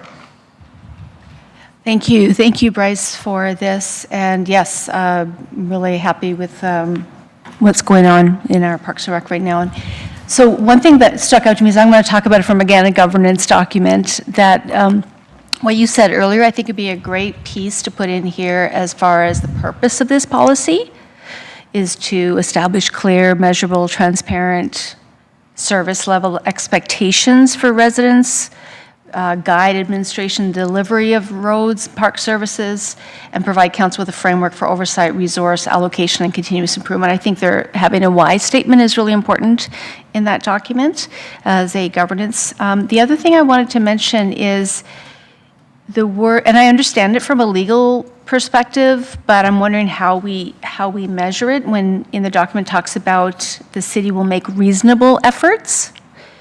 So how will council know whether administration is consistently achieving their targets if they describe it as reasonable efforts? Through the chair to Mayor Van der Kwak. Reasonable efforts is something that's pulled directly out of the MGA with a lot of infrastructure maintenance. Okay. So that's a very set standard that the city will make reasonable efforts to keep infrastructure in appropriate maintainable conditions. So reasonable efforts is a vague statement that allows the city to be in alignment with what's operationally possible, because we can repair anything given the appropriate amount of money, but when budget is set and we're working with a set funding timeline, that it may not be reasonable to repair a sports field that someone drove a tractor through and ripped up a big trench in it. So we will make reasonable efforts to maintain and repair everything within our operational boundaries. Maybe a kind of an explainer like that might be helpful. Okay. That would I'm just thinking of someone reading this policy, the question will be, well, what does that look like? But what you just said there brings it into scope, right, within context of that. So that's something. Let me just go back over here. Gotta go back. The other thing, I love the quadrant. I love the fact that you're doing a rotational in terms of the services. I think that's really great. Will that be communicated as to year by year, which quadrant is beginning and which you're starting at?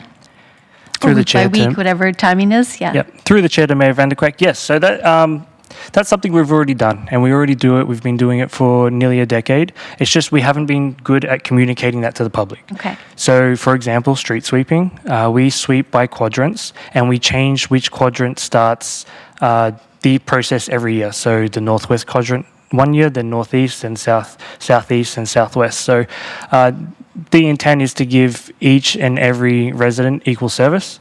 So street sweeping, pothole patching, snow removal, we work on a quadrant-based system with alternating quadrants every year. So at the moment, it's a 4-year cycle. As we continue to build out, that'll change. But yes, we will communicate that, and that is one of the things that will be on this centralized location on the website. Awesome. Yeah. Well, I think, communication is really key for that. So people understand kind of the rotation of that. The other thing is, I don't have it in my notes here, but about the reporting back, I think there was an annual report. Will that also report include maybe stats? I know that I just visited the SEO Center today, was quite impressed with all that's going on there. But will that include data collection in terms of maybe improvements in a certain area or less complaints in a certain area? Through the chair to Mayor Van der Kwak. We provide a quarterly report corporately to council, and we're looking to fill that out with as much stats as possible. So recently, GPS has been installed in most of our vehicles, which gives us increased data and reporting. Our goal is that quarterly reporting that you receive to build out as much as humanly possible. Awesome. Yeah, just for continuous improvement, I think that's really important. Thank you so much. I'm done. Perfect. Thank you, Mayor. Councillor Penrod. Thank you, Deputy Mayor. Appreciate this policy coming forward. One of the things I zeroed in on right away was the proposed annual review and then meshing that in with the budgeting process. I think that's excellent and gives us a chance to really have those conversations about service tweaks very intentionally, as opposed to sometimes it can feel like it's a throw-in at the end of a budget session.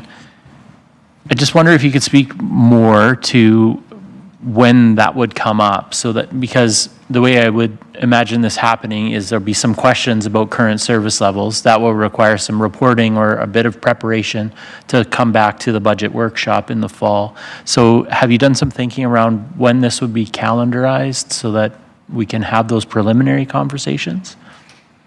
Or does it tie into your earlier point to those quarterly reporting? Through the chair to Councillor Penrod, it would tie into the quarterly reporting. There is nothing stopping council at any point from letting us know what you would like to see in service levels. especially when it comes to this policy. Before this policy, it's been service maps at the end of a budget, so service level has been tied to the budgetary approval has been tied to service. This gives you a chance throughout the year to look at what we're doing, see how we're performing, and make recommendations on what you would like to see the following year. Okay, just a couple of quick hit pieces. We talked about the quadrants already, and that's been a piece that's in practice. Something that's been unclear to me is there's a couple different services that run on the quadrant system.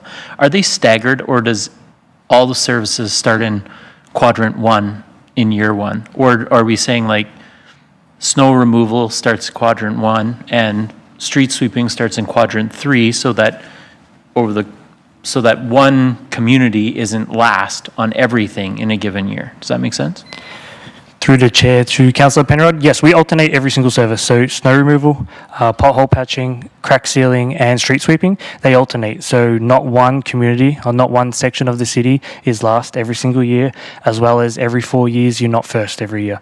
So for equitable treatment, we alternate every single service. Yeah, sorry, I might not have been clear. What I'm trying to ask is, are they staggered? So is everything on 1 beginning in 1 this year?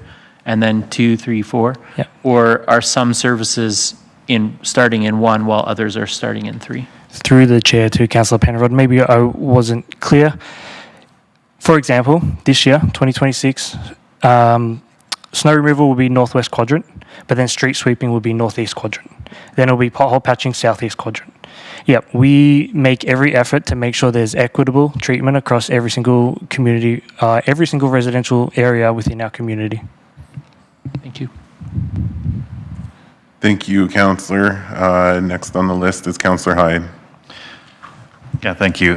Brace, just looking at the naturalization areas and such like that, I'm wondering, there's nothing in here that talks about noxious weeds within that as well. I'm talking about like Canada thistle, foxtail, leafy spurs, blue weed, hound's tongue, all that kind of stuff that it must be controlled within Alberta. It's not in here at all. Is there some other place where this would be for noxious weeds? Through the chair to Councillor Hyde, yes, that's in the Alberta Weed Act. So that's a provincial legislation. We have to abide by that. Canada thistle, tansy, if it's noticed on our property, we have 48 hours to control. So in an effort not to double up what the province is already doing, it's very explicitly covered under the Alberta Weed Act. Okay, so is there anywhere that can refer to that within this documentation? Through the chair to Councillor Hyde, I can take that away and see if we can add it in. Again, I didn't see the need to double up when the province specifically states what the requirements are. Yeah, where we, as a city, are held to the exact same standard as residents are held for their own properties. Yeah, understandable, and I appreciate that. But we do get a lot of people that send in complaints saying about some noxious weeds that are around some of the naturalization areas and in the ditches and those type of places as well, which are in our jurisdiction. So if it was somehow there that they can take a look at it, that just makes it easier for us to say, well, don't go to a different spot. It's right there. That's all I'm referring to. Thank you. Thank you, Councillor Hyde. Councillor Van Nieuwkerk. Yeah, thank you. I just wanted to go back to 5A, if you wouldn't mind scrolling down.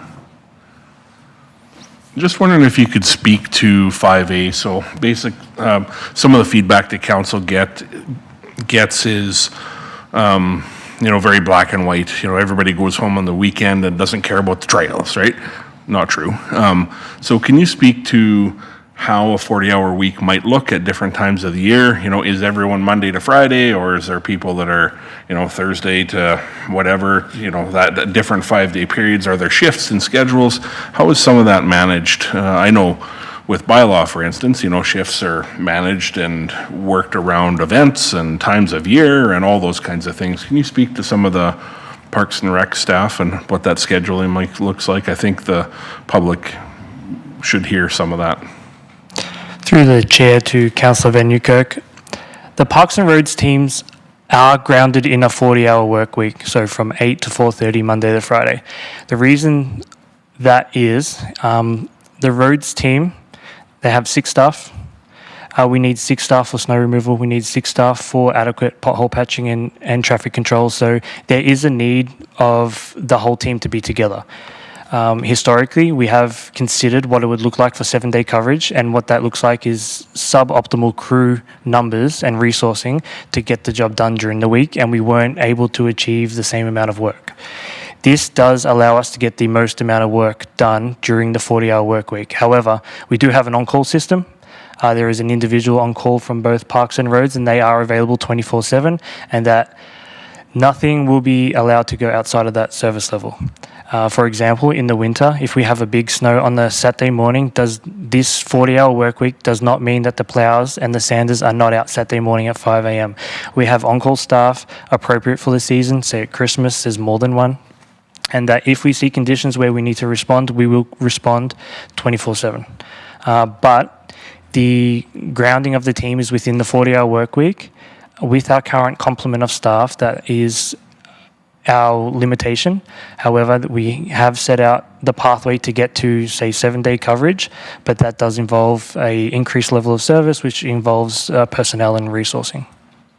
Yeah, that's good. I think the clarity there is that the on-call system is what the tool is right now to make sure that if there are large concerns, mostly on trail snow clearing, that's a lot of the feedback we get back. On weekends, some of the key areas are looked after. So I know that I've definitely saw some of the trail machines clearing trails on weekends, and it's not that they're pulling in full shifts on that, but some of the key areas are looked after. So thank you. Thank you, Councillor. Councillor Penrod. Thank you, Deputy Mayor. So on page 159, the document says the snow and ice control program will reset when continuous snow events are experienced. This is the single biggest pinch in the current system. I wonder if you could take the opportunity, given your response to the last question. I think this is a great opportunity to just hear why this is the best of the worst options, if that makes sense. If you could speak to how this helps us to achieve that community safety and well-being in the resident-centered services. Through the chair to Councillor Penrod, thank you for that question. That's probably the most misunderstood part of our service levels, is the roads operational in winter. The quadrant policy is specifically around the sentence of if snow comes again, that we reset the service levels until they can be brought back into a line. So realistically, what does that mean? So we do priority 1s and 2 roads 5 times a month. We do residential once a year, guaranteed, maybe twice, and that's just by the time we get to that trigger, that's the accumulation that we would see. We would do priority 1s and 2s as much as we need to, and then we would move into residential clearing. We would start, for example, at the Colonial neighbourhood, and we will work all the way through to the southeast. If it snows again to the point where we need to re-trigger priority 1s and 2s, we will finish, let's say, 30% of the city. We would go back, clear the priority 1s, the priority 2 roads, and go right back to where we started. The misconception that we've seen with resident responses is that when we see enough snow to go back to priority 1s and 2s, we're doing all the 1s and 2s, then we start in Colonial again. So some streets are getting 2 services while others are only getting 1. That's not the case. Reality is that we would do the priority 1s and 2s, the arterial roads, the range roads, the arterial roads, range roads are priority 1, then priority 2 is the ring roads. We'll go right back to where we left off in the residential clearing program and continue to clear those priority 4 and 5 roads until every single street in Beaumont has had 1 service, and then that would be the totality of our first clear. So the misconception often lies that we will clear the quadrant 1 of that year's roads 3 or 4 times before we get to the last quadrant. That's not the case. We do everything once before we start everything twice. Just before you continue, Ms. Winter has a comment.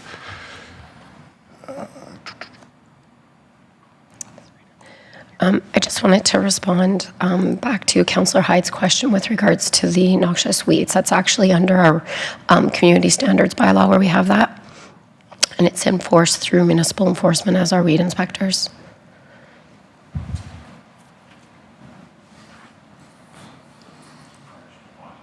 Yeah.